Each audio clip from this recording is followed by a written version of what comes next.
बहुत समय पहले हरी भरी घाटियों के बीच एक खूबसूरत स्थान था जहां दो समृद्ध नगर बसे थे, सदोम और अमोरा। बाहर से ये शहर सोने की तरह चमकते थे, ऊंची इमारतें, भरे हुए बाजार, हंसते खेलते लोग। लेकिन भीतर से ये नगर अंधकार में डूब चुके थे। लोगों के दिलों में घमंड, आंखों में वासना, हाथों में अन्याय और आत्माओं में परमेश्वर का भय समाप्त हो चुका था। कोई गरीब की सुध नहीं लेता था, कोई भूखे को रोटी नहीं देता था। लोग हंसते थे, पाप को अपना गहना समझते थे। परमेश्वर ने पृथ्वी की ओर देखा, उसे अनाथों का रोना सुनाई दिया, उसने विधवाओं की पुकार सुनी। और तब परमेश्वर ने कहा, इन नगरों का पाप बहुत बढ़ गया है, अब इनका न्याय होने वाला है। लेकिन वो केवल न्याय ही नहीं, वो दयालु पिता भी है। परमेश्वर ने ये बात अपने मित्र अब्राहम को बताई। अब्राहम कांप उठा, उसने हाथ जोड़े और बोला, हे प्रभु, अगर वहां 50 धर्मी लोग मिल जाएं, तो क्या आप नगर नष्ट करेंगे? परमेश्वर ने उत्तर दिया, नहीं, मैं दया करूंगा। अब्राहम ने फिर कहा, 45, 40, 30, 20। आखिर में उसकी आवाज भर्रा गई, हे प्रभु, अगर केवल 10 धर्मी लोग भी हों?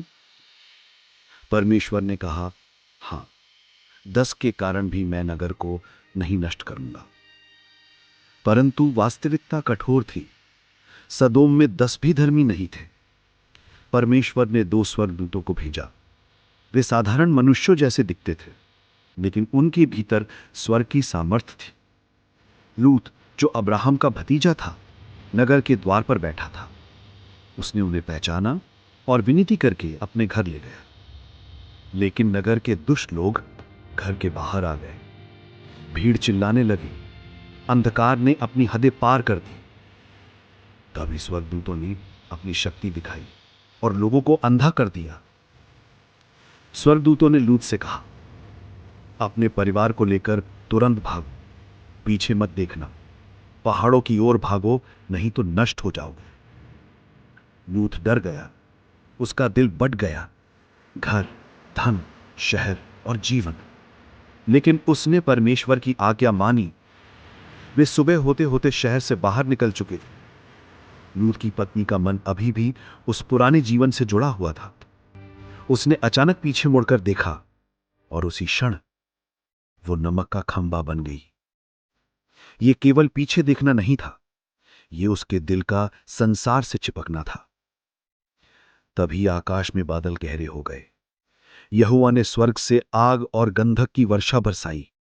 इमारतें गिर गईं, महल जल गए, पूरा शहर राख बन गया।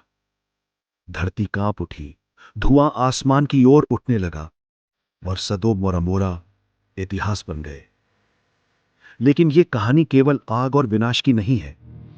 यह कहानी है परमेश्वर की लंबी सहनशीलता की, उसकी दया की अंतिम पुकार की।